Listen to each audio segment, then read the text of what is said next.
I'm recording now. Hooray! Hooray! He's recording. He's recording. He's recording. I think you relish the opportunity to say something weird when I let you know that you're on air. Okay. Welcome to Brotherhood, a spoiler-filled podcast where we review each episode of Full Metal Alchemist Brotherhood. My name is Timothy MacArthur, the taller brother. And my name is Dylan MacArthur, the older brother. Today's episode, Envoy from the East. Not to be confused with Envoy of the Yeast, a 50s spy thriller about the secret political climate within your own kitchen. How do you feel about this episode, Tim? I feel like it was good to watch the first time, and that's it. This was one of the episodes that I watched when I put my hand in the cookie jar during our hiatus because I couldn't resist watching a little bit more. And this was the point at which I comfortably said, you know what? I can stop here because this was a chore to get through the first time. These characters are so annoying. I'm pretty sure we have a good episode coming up real soon, so just letting you know. Okay. That's not a spoiler. I just want to let you know, just so that you know that it isn't going to be as much of a chore.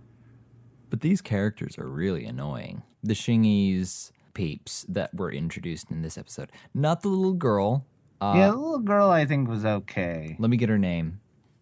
May Chang. Yeah. Yeah. So I liked Mei Chang. I thought that she was entertaining. Yeah, she was. I thought that it was a little cute that she's in love with the Full Metal Alchemist. Yeah, I thought that was kind of funny too. You can tell that the imagery she has in her noggin of Edward is not exactly consistent with the real imagery of Edward. I love how they give him a poofy shirt in her fantasy of Edward Elric. Yeah, that was funny.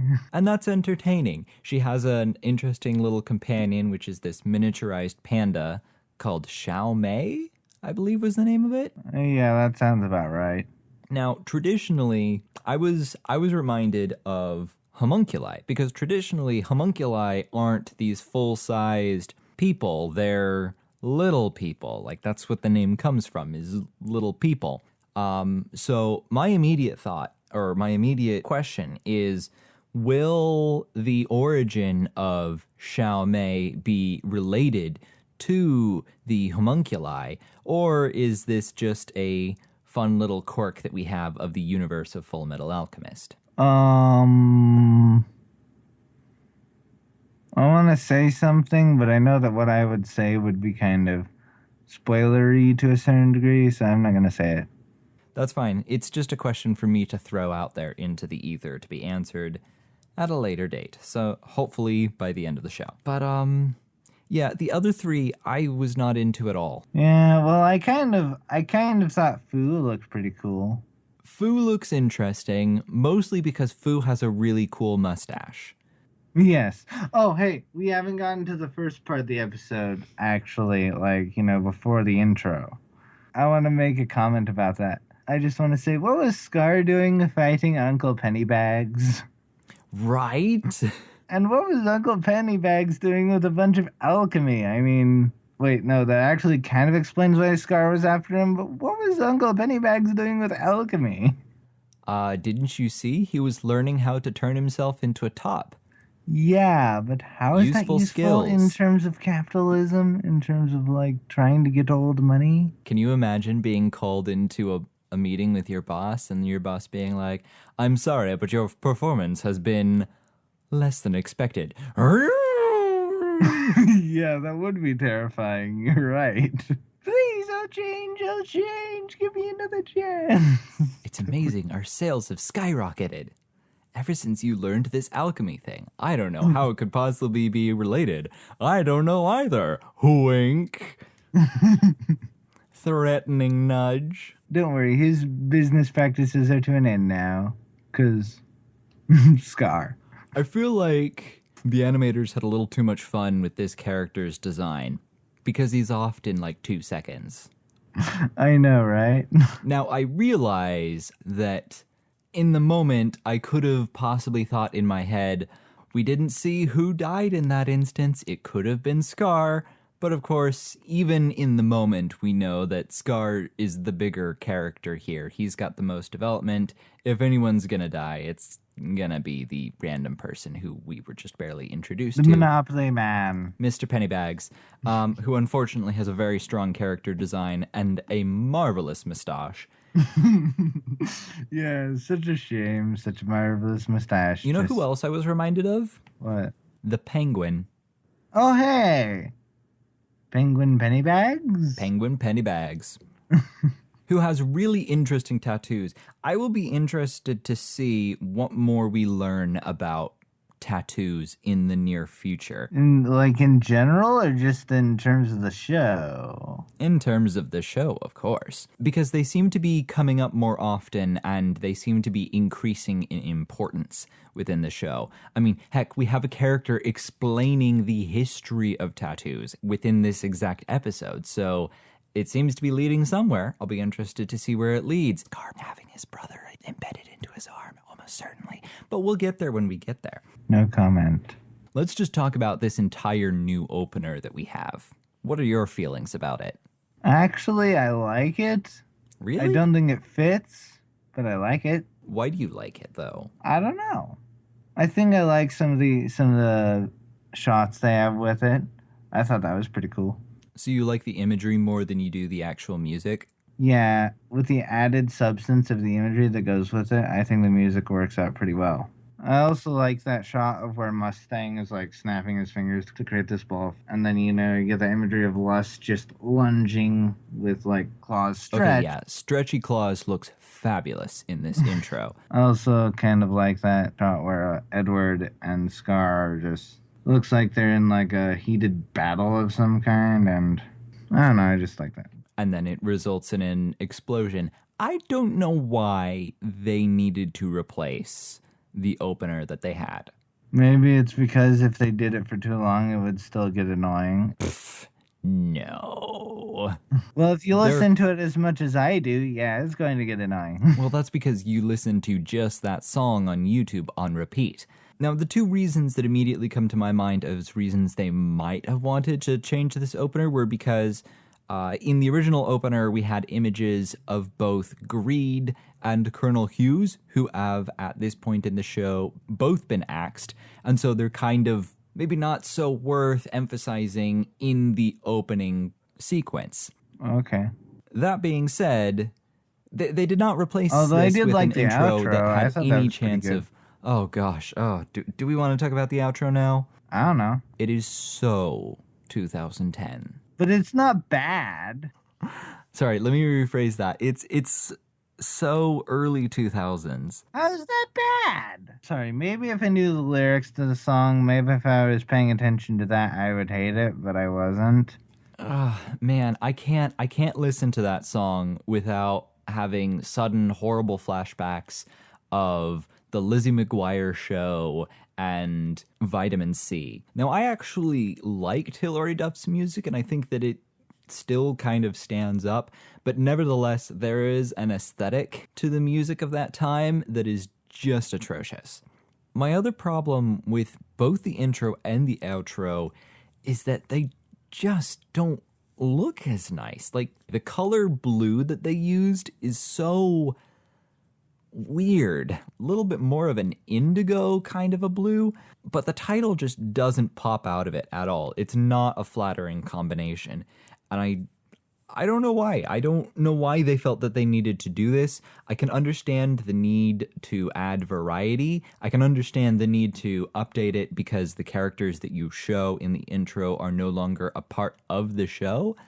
But I don't know why you would do that and then replace it with something that is less visually striking. Yeah. Like, at least keep the same color palette that you used for the original one. Because, let's be honest, you can do whatever you want with dark red and it will always look good.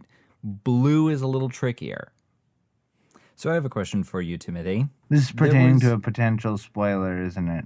Yep. As Mei Chang is ogling over Scar's tattoo, some words are exchanged that lead me to wonder, did Scar's brother see truth? No freaking comment. No freaking comment. It's a no freaking comment song. Because we talked about this a few episodes ago, that the doors have been blown open for many more characters to have seen truth and to have learned important things. And so I'm wondering if part of what made Scar's brother special was that he saw truth and had this access to new power. None of the characters eat potatoes, I think. That's the only potential spoiler you're getting from me. Show ruined. Really? Barry the Chopper makes a I was comeback. joking. Yes, he does. In the And most, we get to know where that GIF is from. I kind of love the fact that Barry the Chopper now has a tiny little crush on Riza Hawkeye, as we all do. Okay. Whatever. Come on, you're the person in this brotherhood who actually cares about guns. So you must have been just a little bit excited by that scene I was. I thought it was cool. when she just repeatedly shoots him in the face. It's I mean, like, I wouldn't say I have a crush on Riza Hawkeye at all, but I think she's pretty cool. I rather enjoy her character. Yeah, her character's pretty cool too. She's a cool character. She captures Barry the Chopper in what I wish we could have seen on screen, but instead is now left to the imagination, the scene in which she ropes him up and single-handedly carries Barry the Chopper to an abandoned warehouse and then calls all her friends to be like, hey, guess what I just picked up?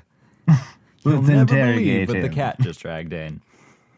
That would be an interesting scene. I would have loved to see that, but I think the problem with that would be time. It would, But I would yeah. have loved to see that scene, though. It wouldn't have been very dramatic.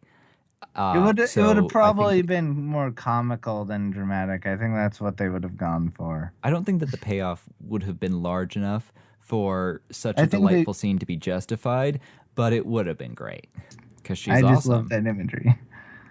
During the interrogation, which is very poorly held, these people have no idea how to properly extract information during an interrogation. Well, I think they know how to. It's just how do you interrogate someone who doesn't feel any pain? There are loads of ways. Yeah, I know, but in this instance, In fact, like the it guy's is the made out most of effective suit way of armor, extracting and information. You don't want to inflict pain on other people if you want reliable information, because then you jeopardize the quality of what you're going to get. They're just going to tell you information in order to get you to stop. That's not valuable information. But also the other thing is that they can't go for the classic, give them a plate of cookies because he's not going to eat the plate of cookies and all that. I guess they could have tried to have Riza extract the information. That would have probably worked a lot better. 'Cause, the guy's got a small crush on Riza. They could use that to an advantage, but they didn't. The real reason, though, back to the interrogation, the real reason that we don't see actual practical interrogation techniques in any form of drama is because they are boring. They are not engaging to watch. They're also very hard to watch, and that's why they're effective, because they confuse the person who's talking, who's being interrogated, so that they can give information without realizing that they are giving away information. That's when you know you're doing a good job. But that's not very dramatic. It's very confusing for the audience, so we don't see it. Instead, what we get is basically exposition. They tell Barry the Chopper information, which you should never do. It's just bad. But they give Barry the Chopper information that is really directed at us, the audience, so that we can learn a little bit about what's going on. The reason that I bring this up is because there is a shot when Roy is looking at Barry the Chopper, when we see one of his eyes covered up, and it happens to be the exact mirror eye of Bradley's ultimate eye. Yeah. That this is another very deliberate instance from the animators of eye versus eye, and I love this motif. And now we are seeing Roy being compared to Bradley. He has a covered up eye as well. The implication being that he can also see what's going on. He can also see sort of the hidden underneath stuff that's going on around him, but he doesn't need the ultimate eye. He can do what Bradley is supposed to be doing without magic. Alchemy, Dylan. It's functionally magic. I know, but in the show it's called alchemy, which in my opinion is cooler. Just call it alchemy. It'll be cooler that way. Although even within the show, alchemy doesn't really seem to explain Bradley's abilities. It just sort of waves its hand and says, he's not human, so it's possible. Okay, show, sure. Nevertheless, the implication of this shot is that Roy can be who Bradley is supposed to be, but even better. And that is great cinematic storytelling. Really love this character, and I'm excited to see where he goes in the future, which is of course, central. We're introduced to the character Ling in this episode, who I found annoying. He's so annoying, and not not in a Gilderoy Lockhart way where you love to hate this character. No, you hate him, and that is it. Granted, he gets more character development than either Fu or Fanlu. No, it's Lan Fan, I think it was, and Fu. Lan Fan has fun. This is such a bad joke. It is. Why did you do that? I don't know. But anyway, Ling has more character development in this episode than either Lan Fan or Fu put together, and he's still annoying. He is still basically just a caricature, except for one decision that they made, which I am totally on board of because it makes him so freaking creepy. His eyes. Oh, they're closed almost all the time? They're closed almost all the time, except for when they open. Like, he looks like he's trying to eat your soul with his eyes. Or like he's determined to find a way to. That decision to keep them in these happy curves the entire time, except when they open, when they suddenly become almost snake-like, and you're like, this character is unnerving. I think that we're going to get more of the dark underbelly of this character in the future. In this episode, however, he is mostly just annoying. I like how after that, in order to repair damages, Alphonse does that clap alchemy thing. Alphonse has learned how to use alchemy without a circle now because he remembers meeting the truth. But at that point, Edward is like, wait a minute. This means my younger brother not only has height over me. He's upset because he used to have this defining feature which made him better than his brother, and now he doesn't. His younger brother is basically better at everything that's important to him. Yeah, it was hilarious. How quickly did you figure out during that fight that Lan Fan was going to be in love with Ling? I felt like a dunce because it took some time after that episode to realize that. Oh.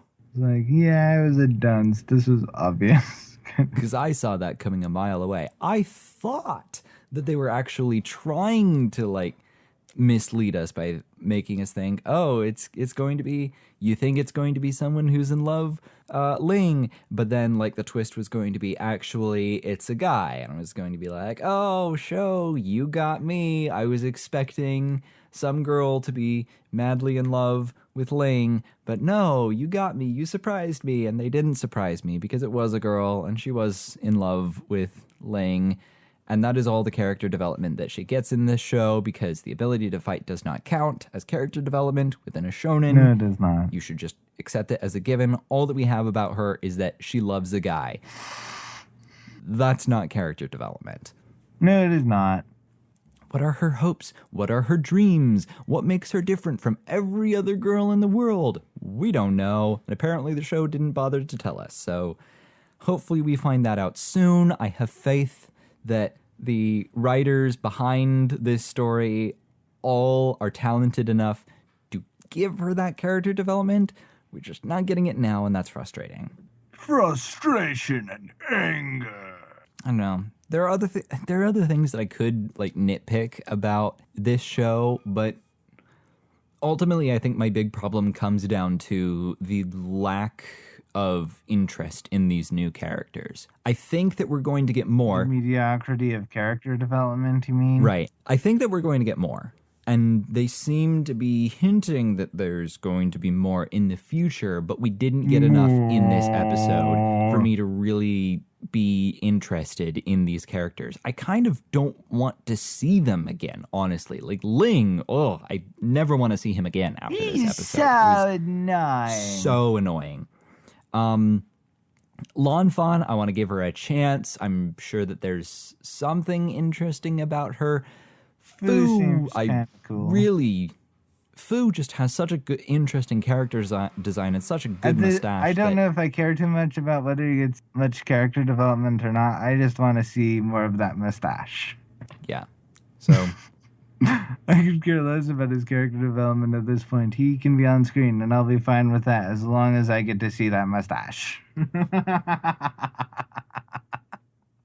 there's only really one other thing that I want to talk about before we close this, and that was the post-credit sequence.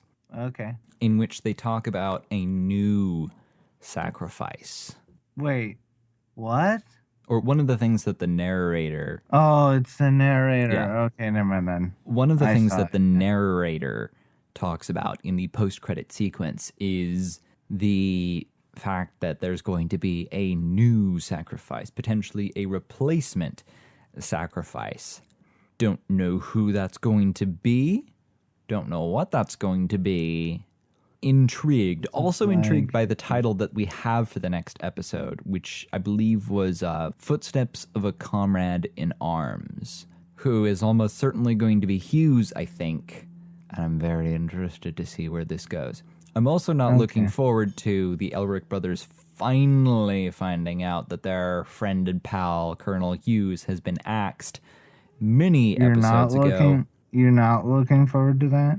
No, because it should have happened episodes ago. Yeah, it should have.